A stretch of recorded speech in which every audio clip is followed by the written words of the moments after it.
What was it like doing the IMAX films? You must have had a lot of adventures. I loved it. I mean, you know what it was? Because why I loved it so much was there was only 3 or 4 of us sometimes at a time. We would go, the first job was going to Japan, you know, to do volcanoes. Really? And there was, you know, a volcano down there that it was called Ring of Fire. It's like, I thought I was never going to get that job, you know, but I got the job. But why I loved it so much is because you became part of decision making. And, you know, when you're 33% of the crew, you know, you go, oh, look at that, and we all look, and you know, versus, you know, in town here, you know, you're just throwing a sandbag sometimes. It wasn't so much fun. But I got to learn how to dive. Great Whites was my second dive in Australia. You know, spent 3 weeks on a boat there. Went to China or Taiwan. Went to Alaska to do up and down the state. You know, filming grizzlies and polar bears and everything. Wow. And Serengeti in Africa was my favorite. Wow. You know, spent a good three and 4 months there, on and off throughout the year, watching the migration. The migration of wildebeest. Wildebeest. Wow. So we would, you know, just sit out in the bush, just waiting for them to cross a river, and sometimes you just started rooting after 2 weeks. Nothing happened. You start rooting for the crocodiles. you just got like, come on, do something. What was, you say that was your favorite? I think so. It was an amazing, I mean, I was able to do things I thought there's no way I could ever do in my lifetime. Yeah. You know, to be, you know, sitting in, you know, in Africa or in Alaska, in the top of, you know, Barrow, Alaska, you know, just sitting on the ice. Wow. You know, so I was very fortunate. You know, I loved it.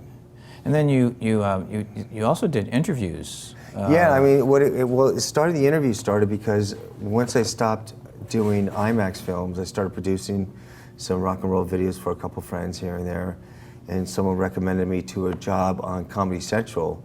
It was a show called Pulp Comics, which was a fantastic show, and it was basically stand-up comics would do their stand-up in New York, and then we would do the films that it's like Amy Schumer's show right now, and you would do the films that related to the stand-up, and I got to meet Dana Gould, who's fabulous, and David Allen Greer, and Margaret Cho, and it was fun. And that started my producing career. So I went that way into comedy, and then started doing a lot of comedy stuff producing for a game show network, as well as Comedy Central, where we do promos for them. I loved it, you know. Comics, I have a soft spot for comics, because I feel it like musicians, you know, there's something that they're putting themselves out there. But I think comics have to do it even more, because, you know, a musician can play in a club, and, you know, they don't have to pay attention to them. That's right. Comic, God help that person. You know, he or she better get some response. You know? Exactly. So I have a soft spot for them. Excellent. And so you actually got an Emmy nomination for a segment that you did for the Academy Awards in 2000 with Billy Crystal. They had an Emmy nomination. I was recommended to come and be the outside producer of this show called the Billy Crystal film, they called it. It was when Billy came back after a few years, and to do the opening. And Billy had already done those 2 openings where he put himself into the 5 films nominees. And I think this was 2000, if I'm correct. They wanted the top 15 films, you know, of the century. Wow. So we, you know, put Billy in with Charlie Chaplin in The Godfather, and it was fun. Wow. You know, and that was the stuff that doesn't make it at the writers' table, that doesn't make it to the film, is always much funnier. It's pretty funny. I think I remember seeing that. That was very well done. I mean, that was, you know, Dakota Films did that, and they were the guys that did all that stuff. They knew how to do it. I just helped, you know, just make sure it got together.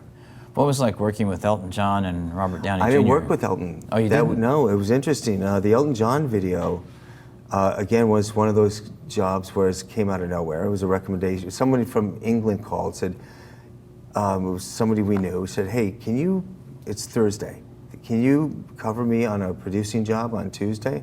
I said, sure, what is it? Well, it's Elton John video. I said, oh, well, wow, that's great, but Elton's not in it. Okay. And then she went on to say, I said, well, is it prepped? Is it ready to go? She goes, no. I said, but it shoots on Tuesday. And it was basically, the story is it's one shot from beginning to end. And she says, it's all it is just one shot. You know, the actor is going to sing to the part. I said, who's the actor? And she said, Robert Downey Jr. I said, Robert's in jail right now. He's in rehab. I mean, you know, just after Ally McBeal. Yeah. And she goes, well, they're going to let him out for this. I said, oh, no. And it was great, but it's like, are you kidding me? We had to prep and shoot that in literally 3 days. I had to get it together.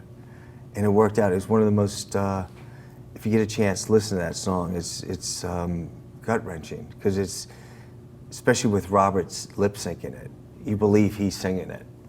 It's a beautiful song. Interesting. Yeah.